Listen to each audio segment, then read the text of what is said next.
Jadi tuan-tuan dan puan, kita kena bertenang dulu. Kerana kita kena ingat bahawa kenyataan Mahidin sendiri telah beberapa kali menjelaskan bahawa dia sudah hilang majoriti, dia memberi tawaran, ada tengah orang kata itu tidak rasuah, ianya hanya tawaran politik. Tawaran politik dengan tawaran rasuah memang berbeza. Tawaran rasuah ialah yang melibatkan material termasuk wang ringgit.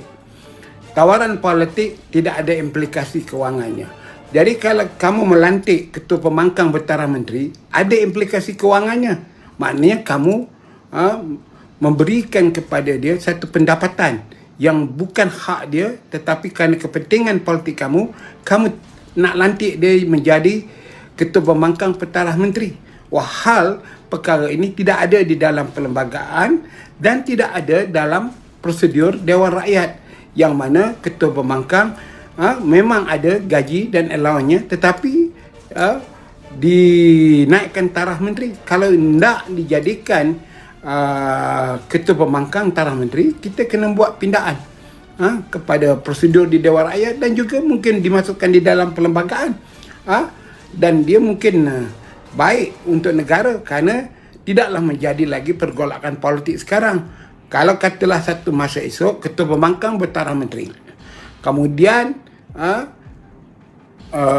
Perdana Menteri hilang majoriti, maka dengan automatiknya ketua pembangkang boleh dilantik menjadi Perdana Menteri kerana dia sudah pun bertaraf menteri.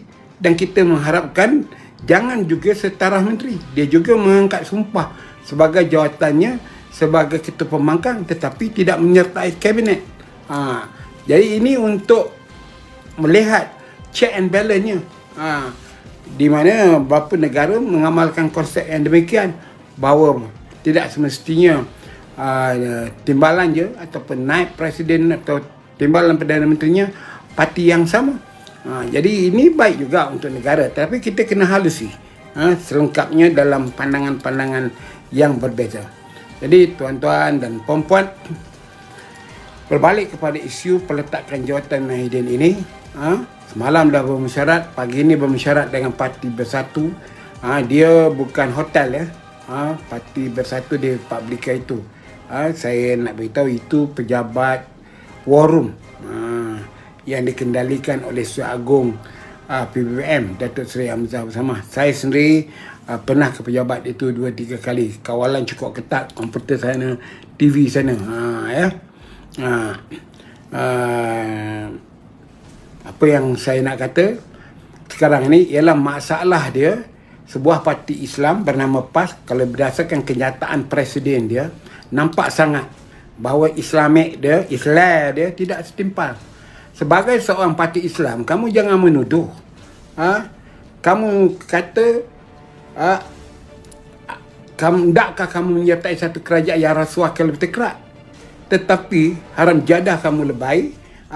Kamu buat mufakat nasional, kamu datang ke pejabat UMNO, kamu berpeluk-peluk dengan Presiden UMNO, kamu berpeluk-peluk dengan bekas Perdana Menteri. Hari ini kerana kepentingan politik taraf menteri kamu lebay, kamu kata takkah kita nak wujudkan kerajaan. Jadi haram jadah PAS ni di mana pendirian Islam dia? Ini yang nak kena jawab ni. Saya mencabar orang PAS ni, di mana pendirian kamu? Patutnya saya menunggu sangat jika lebay-lebay PAS ni yang dah monopos ni, supaya pergi berjumpa dengan UMNO, berunding, jadi orang tengah penyelesaian konflik antara Mahidin dan Zaid Amiri ini dari UMNO, supaya dapat penyelesaian. Jadi kerana kita dah tahu Mahidin ni ego, boleh terbang beratus kilometer pergi jumpa Hadi, dia kononnya rumah buruk dia sebelah, orang tak tahu rumah dia yang lain, maka yang itu boleh dilakukan oleh Mahidin. Yang Zahid Amiri itu dekat Central Heights dia, jalan on the way ke Putrajaya. Kalau dia boleh pergi ke Zahid, dia berunding 4 mata, saya rasa dah selesai benda ni dah. Dah selesai dah. Dan masalah paling teruk ialah lebay pai lebay PAS ni, yang Mahidin kata, bukan saya kata ya, parti ajaran sesat. Gila tak gila PAS ni, kerana pangkat jawatan PAS ni sanggup menelan dengan rasa manis sirap akan ayat Mahidin itu yang mengatakan bahawa PAS ini ajaran sesat. PAS dan Nik Aziz telah mengeluarkan pelbagai-bagai fatwa. Saya kira dah pelbagai-bagai lah, menghukumkan orang UMNO kafir, macam-macam lagi lah, amanat Haji Hadi. Jadilah terbukti bahawa PAS adalah parti ajaran sesat. PAS, parti ajaran sesat. Bukan parti Islam se-Malaysia, parti ajaran sesat. Dan kalau semua orang ikut PAS dengan ajaran sebegitu, ramai orang Islam akan sesat. Lebih-lebih lagi dia gunakan agama untuk tujuan politik, lagi menyesatkan. UMNO dulu menyertai kerajaan Mahidin. Kami nak menumbangkan Mahathir ya. Kami tak nak Mahidin. Kami pinjam Mahidin itu untuk nak menumbangkan Mahidin. Dan juga kita lihat Dr. menumbangkan Mahathir kerana kita lihat DAP terlalu berluasa. Sehingga mengakibatkan kesengsaraan kepada orang Melayu kerana Mahathir bagi dia portfolio kewangan. Itu saja. Tetapi berbeza dengan PAS. Hari PAS gila-gila mempertahankan Mahidin. Jadi saya tak nampak kita perlu berada lagi dalam mufakat nasional kalau itulah tingkah laku perangai lebay PAS. Yang kononnya ulama, sebenarnya ular dalam semak, berbelit-belit. Kita harus membuat pendirian yang jelas terhadap pendirian. UMNO tak ada masalah. Kalau UMNO PRU 15, insyaAllah dalam kedudukan yang ada, asal 54 kursi itu kita boleh pertahankan sekurang-kurangnya 60 kursi kalau kami tak boleh memerintah.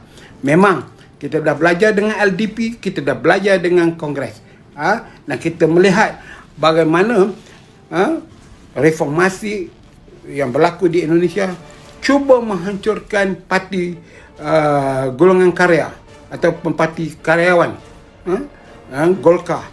Tapi sampai sekarang Golkar tidak mati, masih lagi berfungsi sebagai parti politik yang jitu dan berperanan dalam demokrasi Indonesia. Jadi kita tak ada apa hal. Jadi inilah yang saya nak jelaskan. Saya harap pihak lebay PAS ni pergilah bertobat. Dengan berapa skandal yang berlaku, seorang menteri bawa girlfriend dalam kereta, kangkis dia disenyapkan kerana dia berkuasa. Cuba terlepas dia tidak berkuasa ini, kita mendesak polis Terengganu untuk bercerita terang. Mengikut kabarnya, pada mulanya duduk di kursi depan. Apabila tertahan polis, lari ke pintu belakang, ke tempat kursi belakang, menyuruk antara tempat letak kaki itu. Itu cerita yang diberitahu. Jadi bagaimana kemudian melanggar tertib Islam, berkahwin online. Inilah perangai PAS. Perangai PAS. Datuk comparekan dengan ulama besar dia. Kita beli 4 juta Mercedes, apa beza? Tapi kita apa masalahnya dengan kita bagi pada rakyat 40 juta? Bolehkah kamu seorang ulama yang berserban 2 pikul atas kepala tu, kamu boleh bercakap, oh apa salahnya kami beli Mercedes 4 juta setelah kami bagi kamu 40 juta? Oh, begitu pula. Inilah dia hujah-hujah sesat yang dibuat oleh PAS. Itu sajalah tuan-tuan dan puan-puan pada pagi ini untuk memenuhi ruang cakap-cakap saya sebelum makan tengah hari. Jadi saya harap tuan-tuan semua bersabar dulu, biar kerajaan sekarang ini ditentukan oleh Istana Negara. Kita sembahkan daulat tuanku kepada Istana Negara, dan saya pernah percaya bahawa Istana Negara tidaklah pekak, pisau, tuli, tidak. Dan jangan pelecehkan Istana Negara, kerana Istana Negara juga ada penasihat-penasihatnya yang mungkin lebih baik daripada penasihat Mahidin. Jadi kita sekarang ni dalam keadaan pada seorang raja bertindak seperti menarik tepung dalam rambut. Rambut jangan putus, tepung jangan tumpah. InsyaAllah kita bersama-sama berdoa kepada Allah supaya segalanya berjalan dengan baik. Jadi itu sajalah saya nak bagi tahu tuan-tuan. Kita jumpa lagi. Saya tak boleh cakap panjang-panjang. Kita harus berjuang dan seterusnya terus berjuang sampai bila-bila. Assalamualaikum warahmatullahi wabarakatuh.